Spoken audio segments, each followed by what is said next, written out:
The aftermath of the Jeju Island Raid dragged on for 2 more days as the fight against the remaining ants continued. The invasion spread beyond South Korea's shores, even reaching Chinese waters. A Chinese destroyer, locked onto the incoming swarm, was ready to fire at any moment. The officer on deck called out, "The second wave of ants is in range, sir. Orders to fire." But the captain hesitated, glancing at the lone figure standing on deck. "No need," he said, watching as Lu Jigang, China's national-level hunter, stands there as the ants swarm toward him, but the man barely looked fazed. "They just keep coming," he muttered, before unsheathing his swords. A fiery explosion erupted in the sky, the ants obliterated in an instant. As he sheathed his sword, Lu Jigang let out a sigh. Pathetic. If the ant Sung Jinwoo fought was still alive, this might have been fun. What a waste. Bro was so cracked, he was bored of annihilating thousands of B-rank monsters in one swing. Meanwhile, in the United States, the Scavenger Guild's big boss, Thomas Andre, sat in his office as his secretary, Laura, filled him in on the situation. There's a connection between Hwang Dong-soo and Sung Jinwoo. Hwang suspects Jinwoo killed his brother and is looking for revenge, she explained. Thomas, unimpressed, just smirked. "That's all it is?" Laura nodded. "Yes." Andre leaned back, clearly disappointed. "Guess it's going to be even harder to meet Jinwoo now." "That's a shame. I was looking forward to it." Laura hesitated before asking, "What if they fight?" Andre's gaze darkened. "The Scavenger Guild is mine. Hwang Dong-soo is my property. I don't care if it's the US government or Sung Jinwoo himself. If anyone messes with my property, they're dead." Back in South Korea, 3 days after the raid, hunters and soldiers arrived on Jeju Island to collect essence stones and assess any remaining threats. Among them, Park Jong-soo, the Knights Guild's master, was running his mouth as usual. "There was once a man who had the worst luck imaginable," he started, setting the stage for another one of his stories.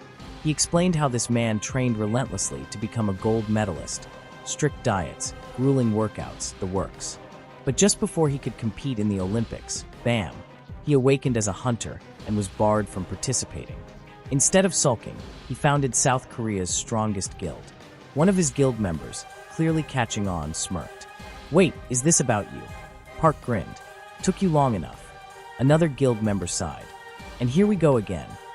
But Park was too busy flexing. Holding up a handful of high-quality essence stones, he declared, "With these, my dream of making this guild the best will come true." One of his teammates side-eyed him. "Ah, you do know that's embezzlement, right?" Ignoring him, Park reassured the workers, "Don't worry, we've cleaned out the whole place. Nothing left but a few stragglers." He casually slashed down a surviving ant, barely paying attention. That's when it happened. A massive, imposing figure appeared out of nowhere, its aura crushing the air around them. The hunters froze on the spot. "Who the hell?" One of them stammered. Park, sensing something was very wrong, slowly raised his hands. "Okay, nobody shoot. That's not a magic beast." The figure spoke, but the language was completely foreign. One of the hunters gulped. "Sir, is that a language spoken by beasts?" Before anyone could react, a second figure snapped his fingers, and everyone collapsed instantly. It wasn't an attack, it wasn't magic, it was just pure, overwhelming presence. The old man, dressed in a regal blue robe, turned to the first figure. "What do you think you're doing?" The towering warrior, clad in dark armor, lowered his claws. "I was simply confirming it. There's no doubt, it was his power." The old man narrowed his eyes. "How odd. I don't understand why he's helping these humans.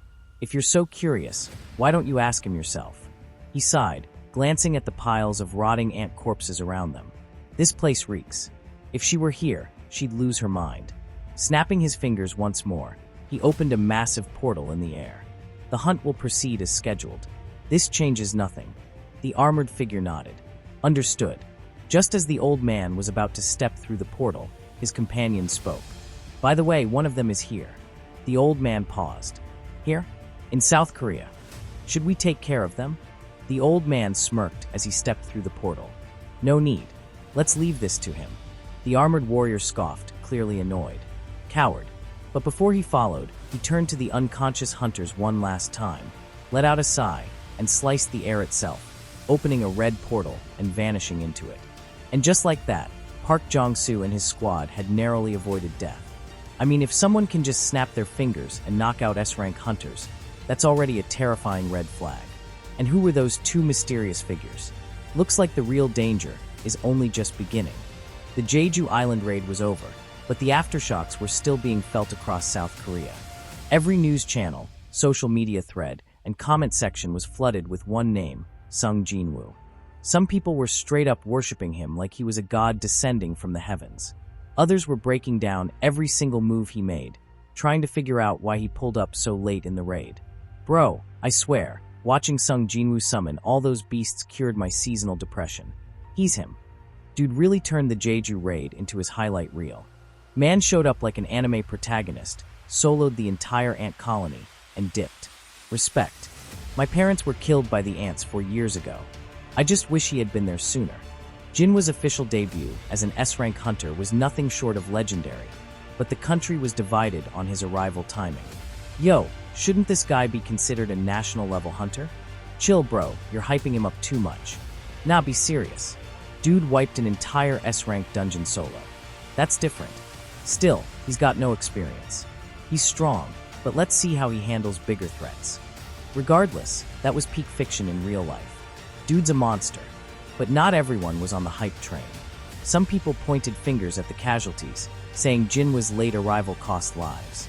If Sung Jinwoo had joined from the beginning, maybe Min Byung-gu wouldn't have died. How many people could have been saved if he had been there earlier? Why did he only show up halfway through? People praised him, but at the same time, no one could deny that lives were lost. A memorial service was held for the hunters who didn't make it back. Dressed in a black suit, Jinwoo stood among the other hunters, watching in silence as people honored their fallen comrades. Choi Jong-in approached him, looking solemn. I always believed that a single hero couldn't end a war by himself, but after seeing you in action, I might be wrong. He bowed slightly and thanked Jinwoo, his eyes wet with emotion. Nearby, Cha Hae-in glanced at Jinwoo, her expression unreadable. But the moment he looked her way, she quickly turned away, blushing hard. Jinwoo, clueless as ever, just stood there confused. Bro had no idea what was going on. He turned back to the pictures of the fallen hunters, their faces burned into his memory. The final tally was grim. 4,801 hunters had participated in the Jeju Raid. 727 awakened civilians had been drafted to assist. 64 hunters and 32 civilians lost their lives. A tragic loss, but still the lowest casualty count of all 5 Jeju Raids. At the Hunter Association, Go Gun-hee sat across from Jinwoo. So, you're planning on starting your own guild? Jinwoo nodded. Certified S-ranks don't need a guild master's license. Just call the association, and we'll handle the rest. Jinwoo shrugged. Cool. Might as well start cashing in on these S-rank perks. But then, Go Gun-hee hit him with a weird question. By the way, did you leave some kind of barrier on Jeju Island? Jinwoo blinked. What? No, why? Go Gun-hee leaned forward, looking serious. Something strange happened. We sent A-rank hunters and knights guild members to clean up the ant corpses, but they all passed out, and none of them remember what happened before they blacked out. Jinwoo frowned. That's weird. Could it be a trap the ants left behind? Before they could dig deeper, one of Go Gun-hee's assistants rushed in. Sir, your guest has arrived. Go Gun-hee stood up. Looks like my appointment's here. Thanks for your time, Mr. Sung. Jinwoo nodded. No problem. I should head out too. Just as Jinwoo was leaving, a man in a clean-cut suit approached him. Mr. Sung Jinwoo? Jinwoo turned, eyeing the dude with suspicion.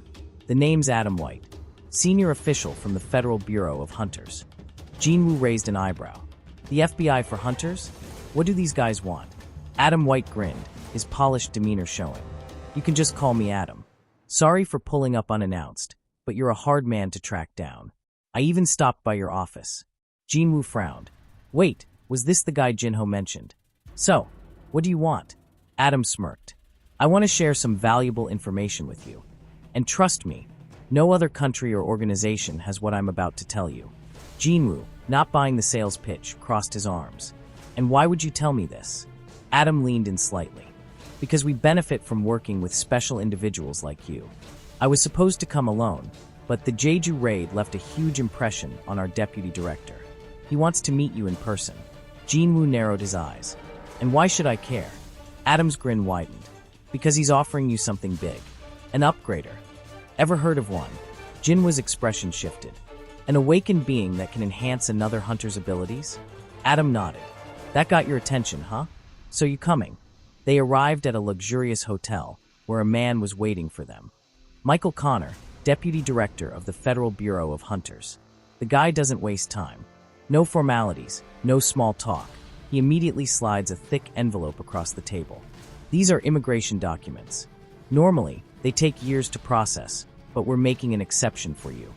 He leans back in his chair, giving Jinwoo a confident look. Just say the word, and you'll become an American citizen instantly.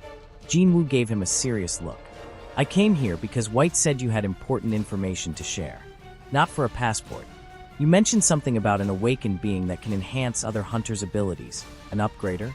Adam grins. Bingo. And lucky for you, we've got one right here with us. He turns to his subordinates and gives the order. Bring in Ms. Selner. Jinwoo's bored expression shifts slightly as the door opens. A woman steps inside. Connor introduces Norma Selner as the only person capable of enhancing an awakened being's abilities, as Jinwoo studies Selner. Connor, ever the smooth talker, gives him a reassuring smile. You must be skeptical about all this. Jinwoo doesn't respond. He just waits. Selner, clearly used to doubters, tilts her head and smirks. Everyone gives me that same look at first. But once you get a taste of my powers, you'll be begging for more. She takes a breath before explaining. Every awakened being has a limit, a cap on how strong they can become. That's why no one ever surpasses their rank, unless they have a second awakening. This is common knowledge among hunters. Jinwoo's gaze sharpens. Second awakening. He leans forward. But you can change that. Selner nods. Yes, I have the ability to break those limits. Through a 3-stage process, I can push an awakened being beyond their potential. I'm not sure if I'd call it a forced reawakening, or if I'm just unlocking something that was always there. Connor chimes in. Everything she said is true. But there's a catch. Ms. Selner needs a long period of rest after using her powers. That means only 3 to 4 awakened beings can receive her help per year. Jinwoo processes this. If she's telling the truth, her ability is insane. How much of a difference does it make? Selner glances at Connor, then back at Jinwoo. It varies, but after all 3 stages, a person's strength increases by 20 to 30%. Jinwoo's eyes widen slightly. 20 to 30%? That's absurd. He suddenly understands why hunters like Hwang Dong-soo moved to the US despite all the hate. Who the hell would turn down an offer like this? He exhales. If people found out about Ms. Selner's power. Connor nods, his expression turning serious. That's why she's under our protection. We ensure her safety, provide her with a proper salary, and in return, she enhances only the hunters we select. That's why we're offering you this, Mr. Sung. Jinwoo narrows his eyes. A gift, huh? Don't you mean an offer? Connor chuckles. Once you become a hunter of the Federal Bureau, you'll be our top priority. You'll get preferential benefits, and we'll even arrange the best guild contract for you. Jinwoo stays silent. Connor continues. You don't need to decide today. Think of this as an introduction. We're just easing you in. Jinwoo raises an eyebrow. Easing me in. Connor grins. Exactly what Ms. Selner said. Consider this a complimentary service. Mr. Sung, do we have permission to lift your limit? Jinwoo studies them for a second. For free. No strings attached? Selner watches him carefully. Once you get a taste, you'll want more. Jinwoo leans back, already knowing where this is going. They expect him to get addicted to the power boost and come crawling back. Clever. Still, he's curious. All right, he says. Selner steps forward, taking his hands gently. Look into my eyes. This is the first step. Connor's excitement is barely contained. Nice.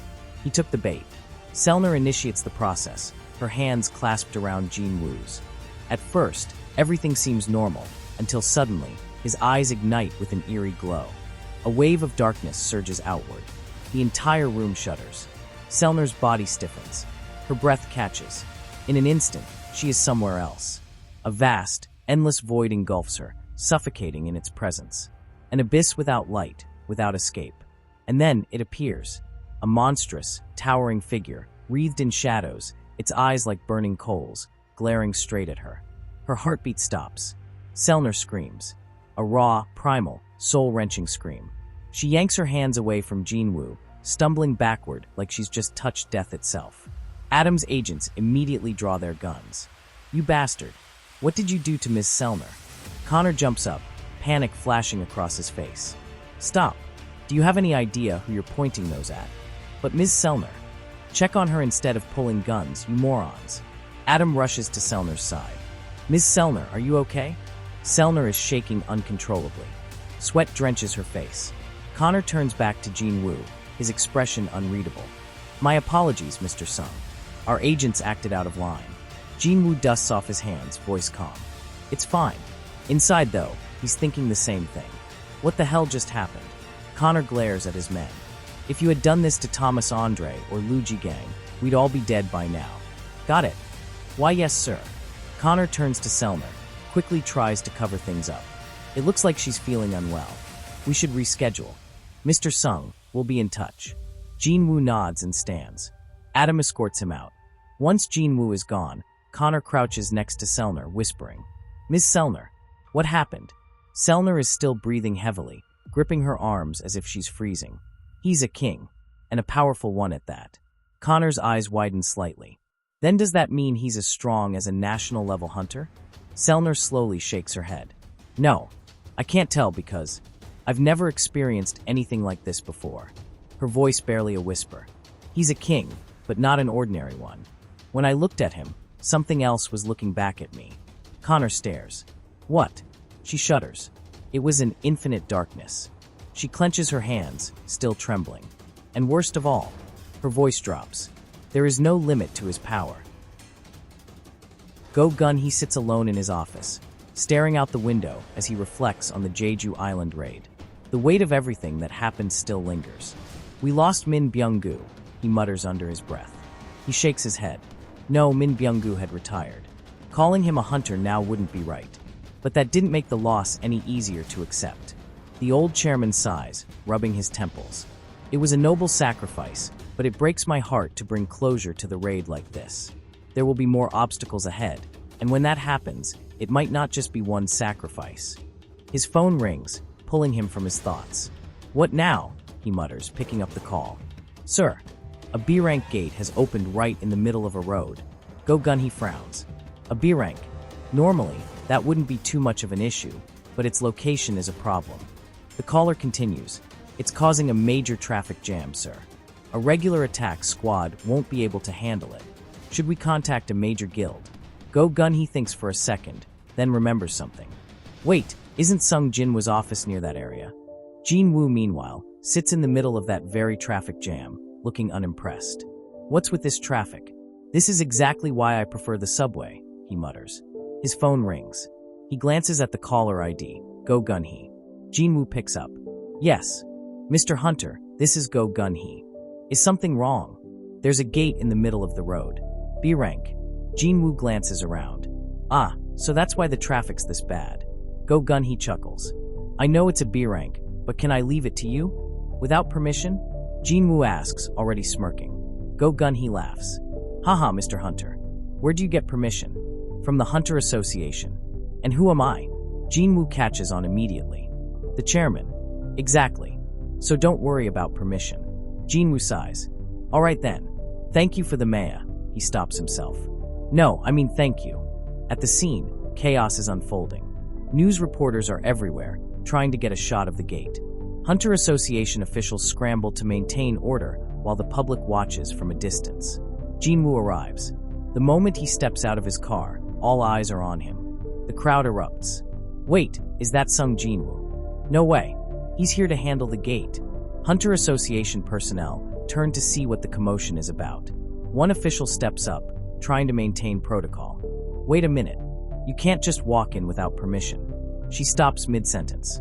Her eyes widen. Wait, S-rank Hunter Sung Jinwoo. The official quickly regains her composure. Hold on. Even if you're an S-rank, we still need to follow procedure. Do you have permission? Jinwoo smirks, pulling out his phone. He presses a button and hands it to her. Here, answer it. She hesitates. Me? Yes. It's someone you cannot ignore. Who is it? Jinwoo shrugs. The chairman. Her hands tremble as she grabs the phone. Yes. Yes, sir. I understand. I will do as you say. Jinwoo walks straight in. The official, now fuming from sheer embarrassment, watches him disappear into the gate. Humph. I hope he trips over himself and breaks an ankle. And just like that, the gate turns red. Her jaw drops. That's the gate. The color is changing. A red gate, she gasps. Was it because I wished for him to get hurt? A wave of terror washes over the crowd. Inside the red gate, Jinwoo finds himself surrounded by dense jungle.